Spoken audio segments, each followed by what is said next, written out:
Chapter 1, Haunted. Excerpt from my unpublished memoir, Maha Unshackled. Maha Unshackled, From Darkness to Light, The Untold Journey of the Great One. Introduction. I've been trying to write this book for more than 6 years now, and at every attempt I encounter great resistance and fear. It's not easy for me to write or even remember these stories from my past. I had intentionally blocked them out of my memory in an effort to protect myself from suffering. It wasn't until I was dating someone years later in Santa Monica that I realized that I had memory gaps. As we spent more time together, he pointed out that I would have no recollection of entire experiences that happened just a day before. As it happened several times, he jokingly said, "I don't know about you, but I've been having a great time with you. Not sure if you remember any of it." Memory gaps are a common symptom of post-traumatic stress disorder, PTSD. But after all the work that I have done on healing the mother wound and the ancestral feminine wound, I have this deep knowingness from within that the burden has fallen upon me to take off the armor, to feel these wounds, and to name them, to break the pattern, the karmic cycle. It is a painful journey and it requires courage, but I know that liberation and much beauty lie on the other side. It is a privilege to be the daughter chosen to finally shed the tear. I am doing this for all the women that came before me and that will come after me. I am doing this for the voiceless women out there, for my mother and her mother before her. Most importantly, I'm doing it to step up for little Maha, still trapped within, for the little girl that was blamed, shamed, and abused. That helpless, silenced little girl, crushed like an insignificant bug, enduring relentless torment, repeatedly told she was nothing but a worthless piece of shit. Her pain, fear, and grief echoes through me, fueling my dedication to stand up for her. This memoir is my tribute to her, little Maha, a testament for her resilience and a promise that her suffering did not go to waste and that she matters. Adult Maha hears her cry from the other side and is wrapping her in the warmest hug. I am here for you, little one. I am here. I was at my family's house in Yemen. I was there for a visit. I wanted to go visit a friend, and my mother gave me a look that was painfully too familiar. "You're not going anywhere. You're not in America anymore. Good girls stay at home with their parents. What are people going to say about us? You're too Americanized and need discipline." Grinding her teeth in that predator tone, she said, "I forbid you from going out.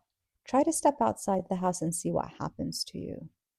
I started to feel suffocated and realized what a fatal mistake I have made leaving America in the first place. In an instant, I discovered that the airport was shut down due to all the wars. The U.S. Embassy, they should be able to help me. I'm an American citizen after all. But I couldn't even Google the embassy's address because I wasn't allowed to have a cell phone in Yemen. But even if I did have access to a cell phone, it wouldn't matter, because the embassy was shut down and all the U.S. diplomat had fled the country due to the wars and all the threats and bombings they were receiving.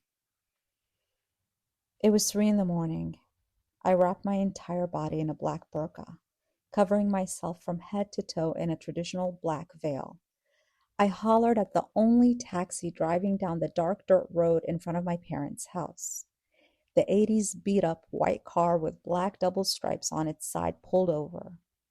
The driver, an old man, wore a traditional turban headdress, a white thobe, a loose ankle-length garment with long sleeves, and the famous Yemeni dagger, the jambia, a curved blade with a metal ridge placed vertically at the center of a wide, ornate belt. His left cheek stretched like a large bubble, filled with the cod that he was chewing. I could see the green drool dripping out of the left corner of his mouth. In Yemen, khat is the national plant, a daily and even social habit that the majority of the population adapts. Sadly, its consequences are extremely negative.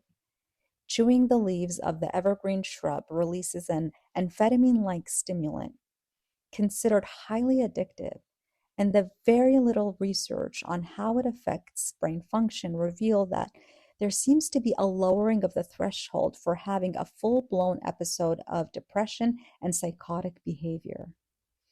As many Yemenis continue to chew khat on a daily basis up until this day and age, the drug is linked to the decrease in national productivity, an increase in traffic fatalities, and even national water shortage. I quickly hopped into the taxi before anyone saw me leaving my parents' house. The driver manically drove through the fiery explosions coming from the missile attacks above us, trying to get us to the airport as fast as we could, hopefully in one piece. My eyes went blank. There was nothing but white space. I knew exactly what came after that blinding light, because light travels faster than sound. I woke up from this reoccurring nightmare, and it took me a few moments to realize that I was in my cozy bed in Santa Monica, hyperventilating and drenched in sweat. I could hear my heart pounding in my chest. I turned to my side, my hand uncontrollably shaking as I reached out to the nightstand and grabbed the glass of water. On the afternoon of May 31, 2020, the sounds of nonstop sirens, shootings, explosions, car alarms blowing up, and looming helicopters rattled my Santa Monica apartment and my tender heart. This time it wasn't a bad dream. I don't watch the news, so I didn't know what was happening. My phone was blowing up with text messages from friends. Are you okay? We're watching the news. It's right by your place in downtown Santa Monica. It looks scary. I was on my hands and knees on my living room floor in my apartment in Santa Monica, uncontrollably shaking to my bones and sobbing. I felt terror and hopelessness, but mostly I felt alone in this world. It was suddenly dark outside, and I noticed that I had been crying since noon. I paused and wondered if that was a normal reaction. What is a normal reaction in a situation like this? Was this my PTSD? Is a past trauma being triggered by the sound of violence and rage coming from outside? During my upbringing in Yemen, I had experienced two civil wars. People we knew, friends, family members, and classmates died. We had no access to water or electricity for months. A can of tuna was $200. In the land of oil reserves, there was no oil in the gas stations. Cars would line up around the block hoping to get a few drops of gas so they could flee the city, hide at a distant relative's house outside of the capital, Sana'a, where it was a little safer from the heat of the war. But for us, our family had nowhere to hide or find shelter. So here I was in the middle of COVID-19 worldwide pandemic. And we had been quarantined since March 2020 and in complete lockdown. The Black Lives Matter revolution was at its peak. Protesters gathered in Santa Monica in several cities across the US and even worldwide. It started peacefully with attendees demanding justice in the case of George Floyd, who was brutally murdered in Minneapolis after a white police officer kneeled on his neck for several minutes the Monday before. It wasn't long before the peaceful protest deteriorated and somehow turned into vandalism, violence, and looting. Governor Gavin Newsom declared a state of emergency in Los Angeles County and City and activated the National Guard to assist police. I didn't need to turn on the TV because I could simply see everything from my balcony. Looters running around the streets and some hiding in the empty lot next to my building. Tear gas was blown up in the air, and the sound of shooting was piercing through my ears.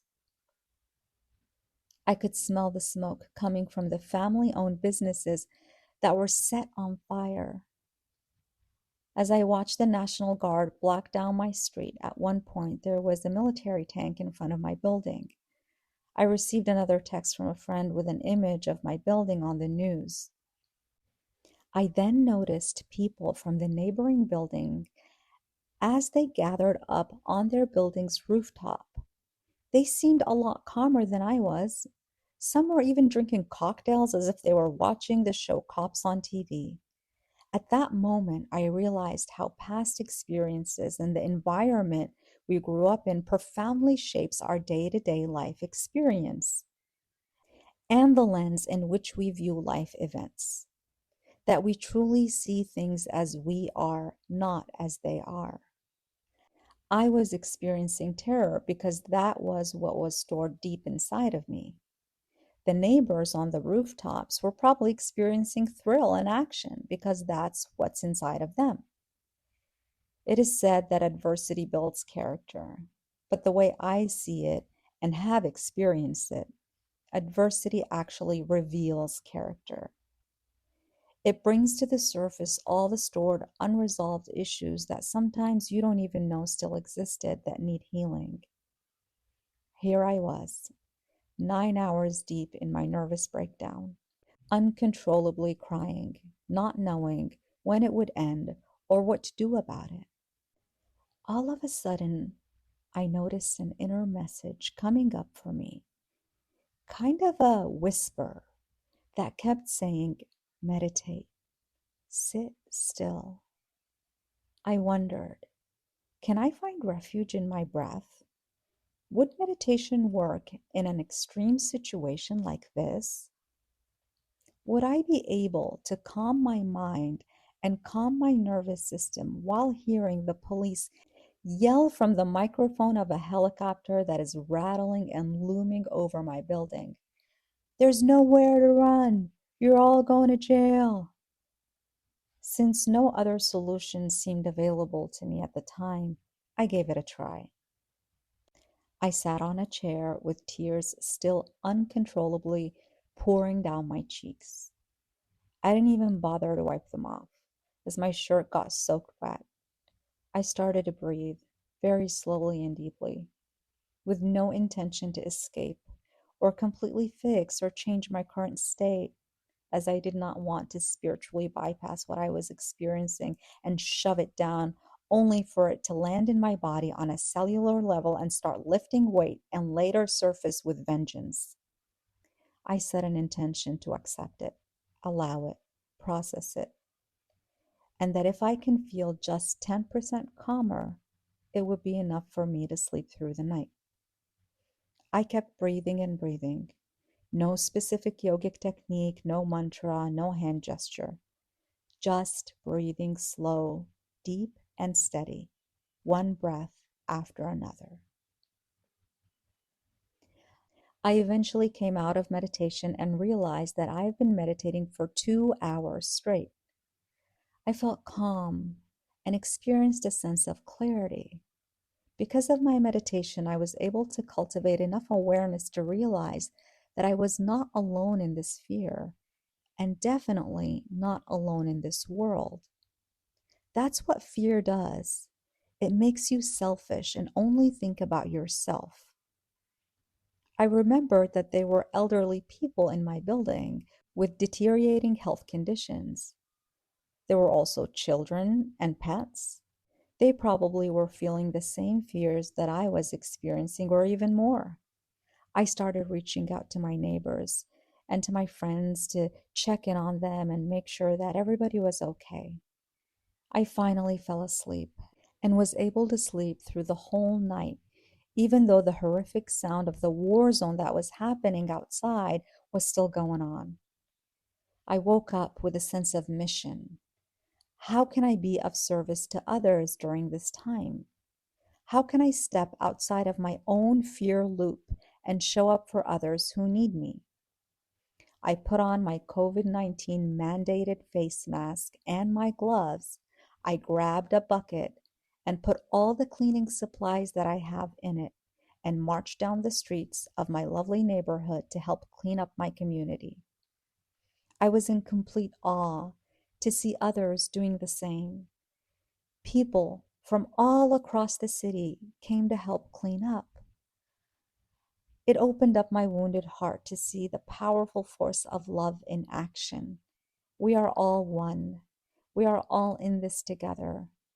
Only in unity we rise. This is what brought me here to writing this book. My purpose in life is to be of service to my fellow humans. I can only offer and share with you what I personally know to be true, which is, if you spend time consistently cultivating benevolent qualities within you, benevolence will exist through you and will spread around you. This book is based on my personal experiences and my journey towards growth and living a life of purpose and joy. Ever since I was a little girl, I have always been a relentless seeker. I always wanted more in life. I wanted to be happy. I even remember one time at school, the teacher was asking us who we want to be when we grow up. And I struggled with finding an answer to that question. The teacher asked me, "What do you like to do, Maha?" I respond, "I like to laugh." I remember seeing the puzzled look on his face, not knowing how that would help me determine what career path to take when I grow up. Being both a learner and a teacher, I go on these quests, learn and discover new things, and if I find them to be helpful, I share what I learned along the way with others. The great Tony Robbins said once, "The purpose of life is learning and giving." That is how our species evolved over time. We learn things and then we pass them along to others and grow together as a collective. In this memoir, I share my soul's journey of healing, transformation, and manifestation in the hopes that it helps other souls.